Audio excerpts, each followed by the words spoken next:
Imagine that you're a woman in the Middle East who just got married. Let's say you're in your early 20s. This is your first experience away from home, away from your family. You're now with your man, aka your husband. This is something you have been looking forward to all your life because you have been promised that marriage would get you closer to freedom. And now, finally, you're about to have sex for the first time in your life. You are a virgin. Let's say you were in this position and you lived in the Middle East. What typically happens next? What's up, everyone? Welcome back to another episode of Daring Accents. You're so creative with this every time.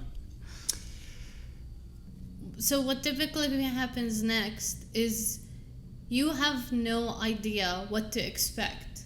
You have no idea what to do. You have no idea what counts as a successful sexual experience. You don't know what to do to make it better. You don't know. In some cases, you don't know if you should even be naked to begin with, you know? Yeah, it's unfortunately most people in Middle East don't receive that basic sexual education that we have here in the US, right? So how would a woman know what to expect from sex? Right, exactly. They don't get any sexual education, you know? I remember I had a friend who called me on her wedding night crying in the middle of the night saying, "Oh my God, I don't know what to do. Something is stuck. It feels like a wall." She was just freaking out. She really tight. She did not know what was supposed to happen. And from the sounds of it, I don't think anyone even knew what was going on. I even one time, one of my friends, she was getting married and we were in a big group of girls in the Middle East, and they were all just saying "Oh my God, you're gonna be sharing a bed with a man. My God, you have to be naked." I mean, it was just insane. I remember even me and my sister one time, we were like, "Do you have to be naked for sex to happen?" It's just this big mystery about what happens when you're sharing a bed with a man. Yeah, and I can see why your friend called you, asking for guidance. It's because, again, they lack sexual knowledge. It's never taught to them. It's like anytime sex is mentioned, it's like in Middle East, it's like taken in the context of you shouldn't have sex. If you have sex, you're gonna go to hell. If you have sex, it's a sin. So all these negative connotations that is attached to sex. It's very scary. Yeah, and many women are also ashamed of their bodies. They're insecure of their bodies. Not only do they avoid undressing, for example, in front of their husbands, but they even move their partner's hand away if their partner places their hands in a place on their body part that they dislike. Mm-hmm. And I mean, although that is common in women in other countries as well, being insecure about their bodies, it's especially true in the Middle East because these women are typically taught to cover up all the time. Also, when it comes down to sex, they pretty much remove the idea that a part of sex is connected to pleasure. You know, just like you said earlier, it's just all fear. So they forget to even mention that it's about getting to know each other. It's about building a bond. It's about building this connection with each other. It's about like opening up to each other and having that vulnerability with that other person, you know? So you're just kind of like there as a girl who's just like don't know anything. You're just wondering, are you doing something wrong? What does the other person think of me? Am I too ugly? Am I doing this wrong? Am I a sinner? What are other people going to think of me? You know, and even what's even sadder is, in my opinion, is that women living in the Middle East will rarely tell a man, hey, like, I like this, or I feel like this is what I need sexually. Like, they will rarely ever tell a man what to do to them sexually, because they might not even have any idea of what they would like. How on earth would they know, you know? And also, even if they had like an instinct, like, I think this would feel good, they would be too embarrassed to even mention it. Yeah, that's a good point. And let's not forget, I can see this also being very true for men as well. Yeah. You know, given that they also most likely lack sexual knowledge. It's not just women. I mean, although that is very true for men in the Middle East, unlike women, it is not uncommon for men in the Middle East to have had prior sexual experiences. But who do they have these sexual experiences with? Foreign women. Exactly. So they go to foreign women to have this sexual experience, blah blah blah, and then they find their wife who they don't kind of tell any of this. But because why does this happen? Because the men are not tied to this virginity label, the same label that women are tied to, and there is no way to really prove men's virginity. Yeah, I mean, if you think about it, men do have an advantage when it comes to sex over women. Simply because they can differentiate sex for pleasure versus sex for reproduction only, right? Because some of them, not all of them, they do get a chance to experiment and have sex with foreign women, as you said, and any other woman. We don't know. Now, with that being said, yeah, sex is still somewhat of a foreign or a taboo thing, even for men. Yeah. Technically for both genders. Yeah, exactly. Most women won't even dare to tell, like, not just even what I mentioned earlier with what they like. Most women won't even dare to tell their husbands to wear a condom, for example. True. Especially for the first couple of times. Why? Because they don't even know how easily it is to get pregnant, especially when both people are that inexperienced and have that little knowledge. And secondly, because there's this expectation on women to get pregnant.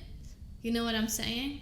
Yeah, and as we mentioned, this makes it extremely challenging for this couple in the bedroom, because here we are with a couple who lack, again, basic sexual knowledge and who are expected to have a baby shortly after their marriage. Whether that expectation is something that the couple wants, or in most cases it's expectation that's placed upon them by the family members, right? Or just society, right? Society. It's like, oh, you got married, son, now I want a baby, right?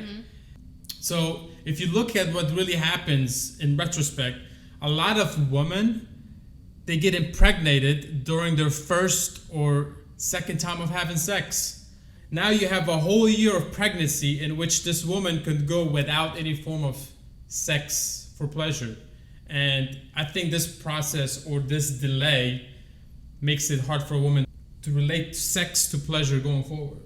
It is so sad to me that women over there don't even know what they don't know, pretty much. Like it's not like they're sitting there being like, oh, I wish this would happen to me. They don't even know how much of life they are missing out, how much of exploring their own bodies they are missing out.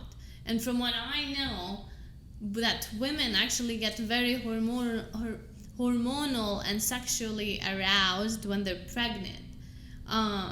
So if by chance a woman in the Middle East is aware of her sexual needs and body, she's gonna be too embarrassed to express these needs to her husband. So whenever she's pregnant, after the first or second time having a baby, she's going to be too embarrassed to ask her husband to have sex while she's pregnant, because she doesn't want to seem like a sexual freak in front of him. You know what I'm saying? Because they have this image that they need to maintain, that they're these like angelic virgins who are innocent, don't know anything, they could never have sexual urges, and any kind of actions or indications that they have certain sexual needs will kind of indicate otherwise, like maybe they're a slut or anything, you know? Yeah, again, that's a good point. That's sort of like that pressure that's placed upon them, Mm-hmm. All right, so let's fast forward to a couple of months or even a year after their marriage. And what does sex even look like for a couple in Middle East? Mm-hmm. I mean, obviously, it varies. It's different. So it's different in the US. It's different there. But one thing that's worthy to mention, in many cases, the man gets what he wants out of sex.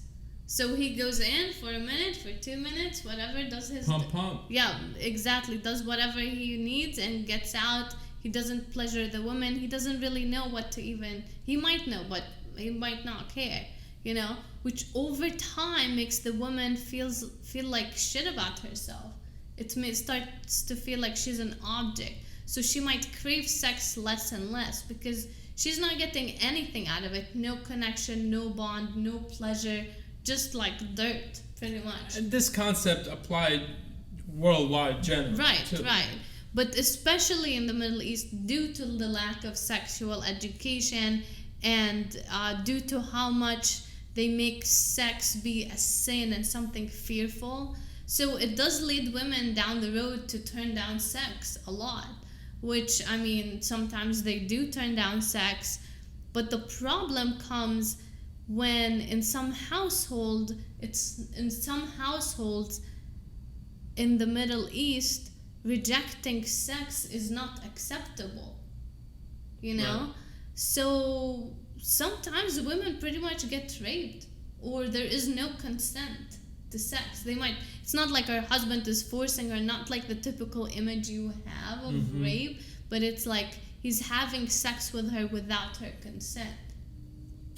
And it's also important to mention that some women see this as like a customary thing. Mm-hmm. Like this is expected of them. And they're like, okay, if the man wants this pleasure, I will give. If the man wants to have sex, okay, I will do.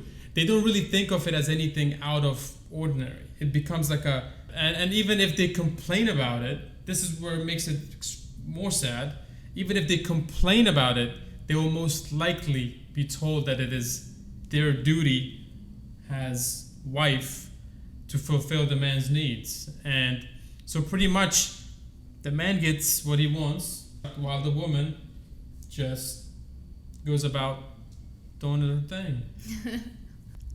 Although, yes, it is your responsibility as a partner to fulfill the sexual needs of your partner, that doesn't mean that it shouldn't be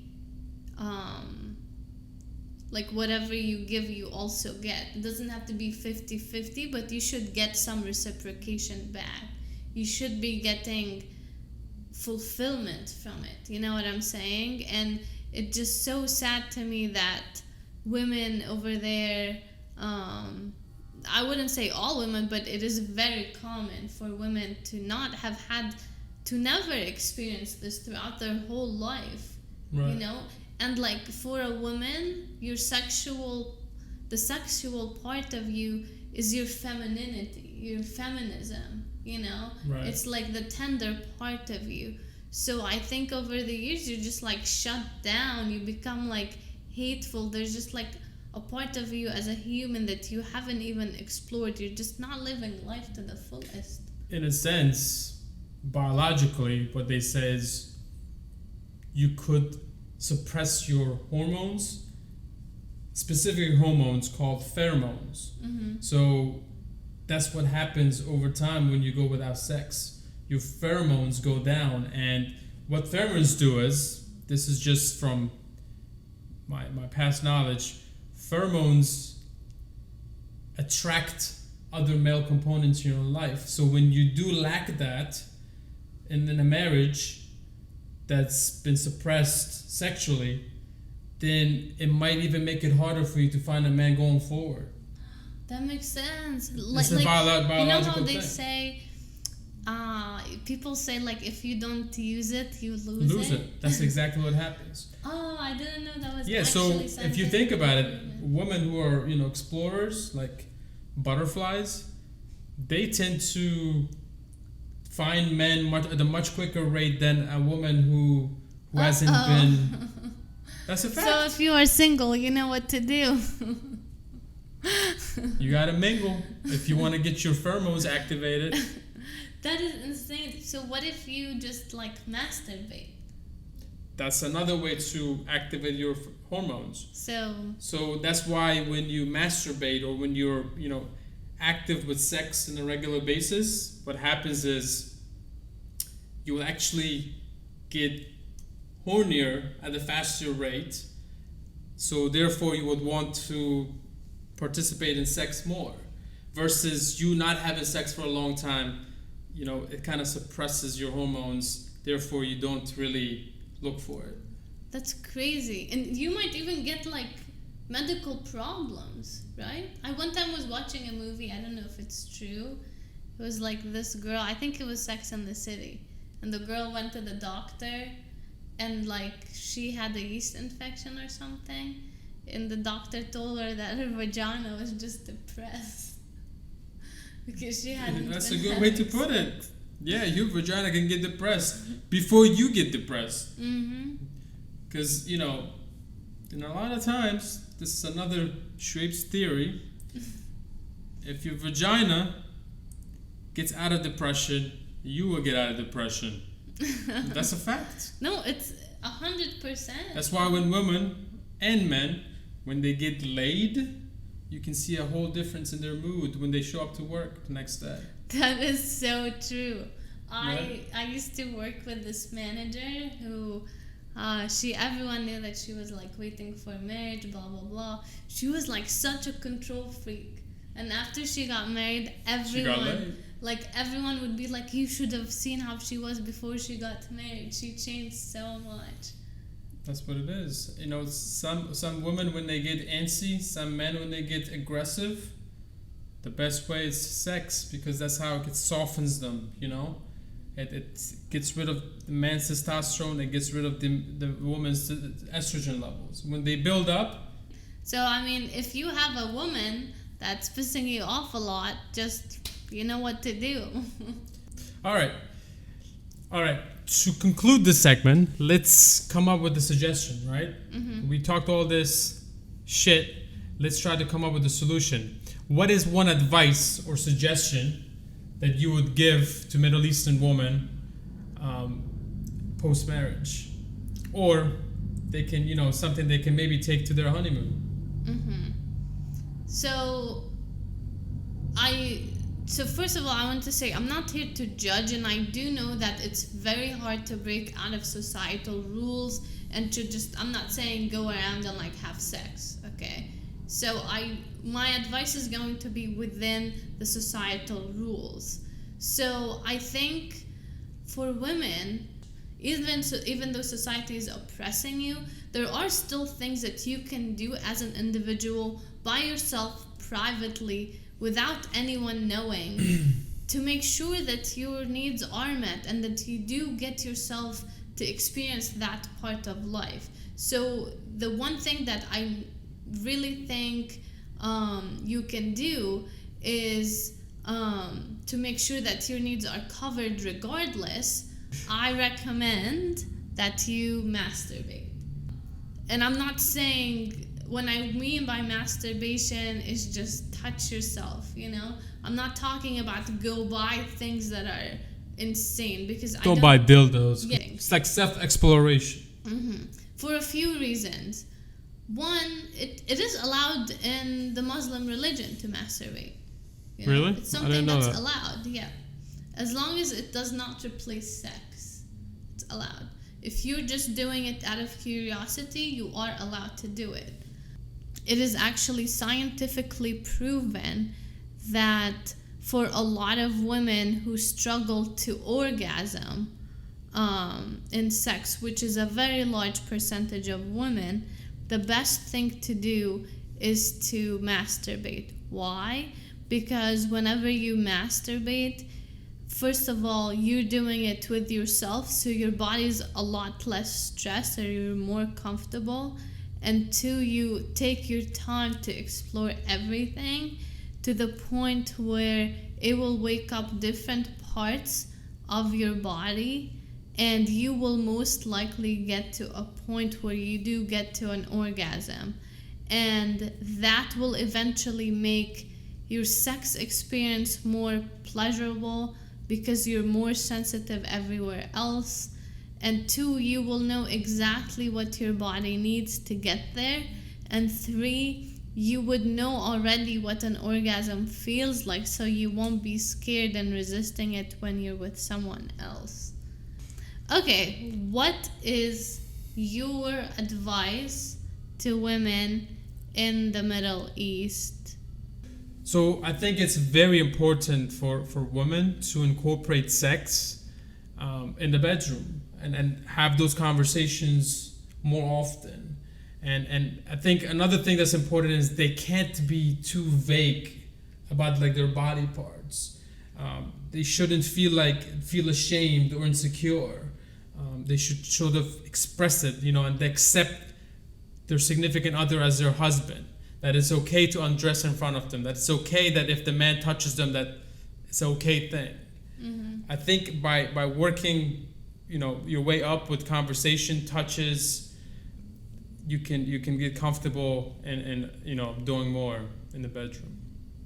One thing I noticed, Middle Eastern women who are somewhat feisty, they tend to get what they want out of their husbands. So that's the thing, is people have this theory about Middle Eastern women that they are like these weak, poor women. The problem over there is not that the women are weak. It's actually the opposite. Middle Eastern women are the feistiest women I've ever seen. They are so strong. Right. The problem is the way society is built. It's kind of built to where they have been conditioned to believe certain things. So even though they're feisty, they don't necessarily look at some of these things as a bad thing because of the way they were conditioned. Right. In their eyes, it's a normal thing. But from the outside perspective, being us and the Western world, it comes across as if they're being suppressed, as if they're being quietened, as if they don't have voice. But that's not necessarily the case. When you are in their household, when they're in their house, you will see otherwise. Well, let's conclude this. Hope you guys learned a thing or two. So we said in our last podcast that we're going to start daring you to do things. What are we daring them to do? Papa Cherry. Masturbate. Same thing, right? Papa Cherry. That's what they say. Break your virginity. We're not daring them to break their virginity. You know what I mean. Explore yourself before you wreck yourself. Play with Jill. With Jill? Is it like a thing? Like when Jill is referred to your hand. They refer Jill as being your hand. Really? Because somehow you can spell it with your hand, Jill. Really? Yeah. I didn't know that. All right. Well, have a good time. I'm guessing we're not going to see you again because you're going to be masturbating. Until next time. Peace out. If you find any of this thing offensive, I didn't say it. And I don't care.